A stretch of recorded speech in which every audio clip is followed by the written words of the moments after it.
रिक्षावाल्यांना मारतो तसं नार्वेकरांना मारायचं का? विधानसभा अध्यक्षांच्या मराठीवरून संजय राऊतांचा खरमरीत टोला. विधानसभेच्या अधिवेशनात आशा भोसले यांच्या निधनाचा शोक प्रस्ताव वाचताना अध्यक्ष राहुल नार्वेकर आता वादात सापडले. त्यांच्या मराठीच्या उच्चारावरून त्यांना ट्रोल करण्यात येत आहे. मनसे अध्यक्ष राज ठाकरे यांनी कालच नार्वेकर यांच्या वाचनाचा समाचार घेतला. तर आज घेतलेल्या पत्रकार परिषदेत खासदार संजय राऊत हे चांगले संतापले आहेत. मराठी भाषक राज्याच्या विधानसभा अध्यक्षांना मराठी वाचता येऊ नये हे गंभीर असल्याचा फटका त्यांनी लगावला आहे. त्याचवेळेस ते नार्वेकर नसून नॉर्वेकर असल्याचा टोलाही त्यांनी लगावला आहे. हा महाराष्ट्रासाठी अत्यंत गंभीर विषय आहे. महाराष्ट्र विधानसभेच्या अध्यक्षपदावर बसलेल्या व्यक्तीला मराठी बोलता येत नाही, मराठी बोलता येत नाही, वाचता येत नाही, मराठीत विचार करता येत नाही. हे नार्वेकर आहेत. हे युरोपमध्ये नॉर्वे या नावाचा देश आहे. हे नार्वेकर नाही तर नॉर्वेकर आहेत असा चिमटा राऊतांनी काढला आहे. नार्वेकर हे परकीय नागरिक तर नाहीत ना, याचा शोध घ्यावा लागेल. या महाराष्ट्रात मराठी भाषा अनिवार्य आहे.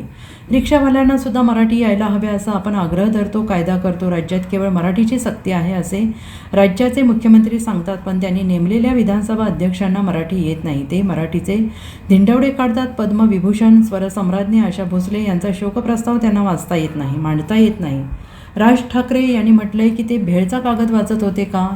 हे बरोबर आहे. ज्या विधानसभा अध्यक्षांना मराठी लिहिता वाचता येत नाही, मराठीत विचार करता येत नाही, त्यांच्या हृदयाची धडकणं मराठी नाहीत, ठोके नाहीत, असा माणूस तिथं बसवला गेला आहे. मराठीचा अपमान केला म्हणून ताबडतोब यांना या पदावरून दूर केलं पाहिजे अशी मागणी संजय राऊत यांनी केली आहे. हा अत्यंत गंभीर विषय आहे महाराष्ट्रासाठी. विधानसभेच्या अध्यक्षपदावर बसलेली व्यक्ती महाराष्ट्र विधानसभेच्या अध्यक्षपदावर बसलेल्या व्यक्तीला मराठी बोलता येत नाही, मराठी लिहिता येत नाही,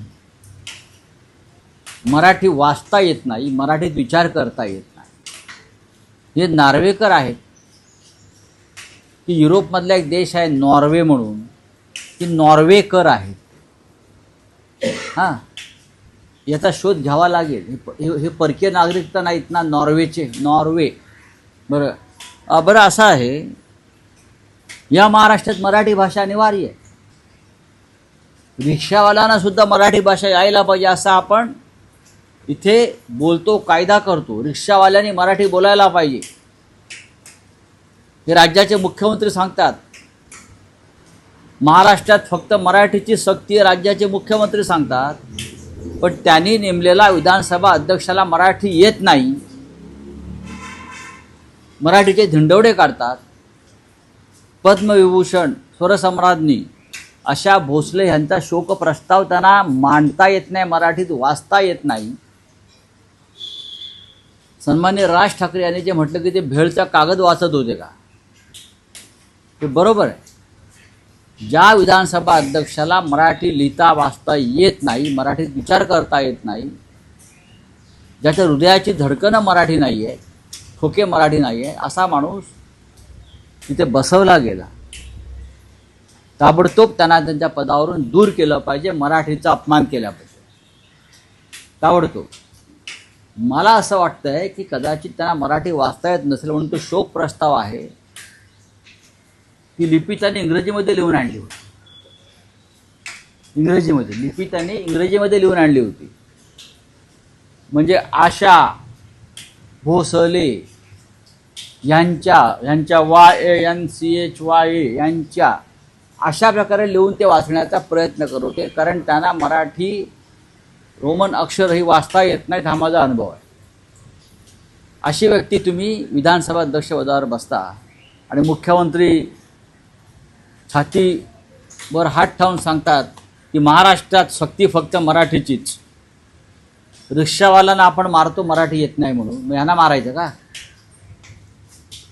रिक्षावाल्यांना मारतो, दुकानाच्या पाट्या मराठी पाहिजेत असे कायदे करतो, मराठी तरुणांना नोकऱ्या द्या सांगतो, मग यांना मराठीशिवाय विधानसभा अध्यक्षपदाची नोकरी कोणी दिली?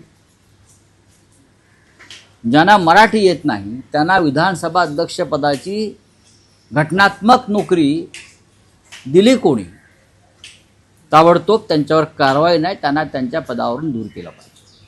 हा मराठीचा अपमान, हा छत्रपती शिवाजी महाराजांच्या भाषेचा अपमान.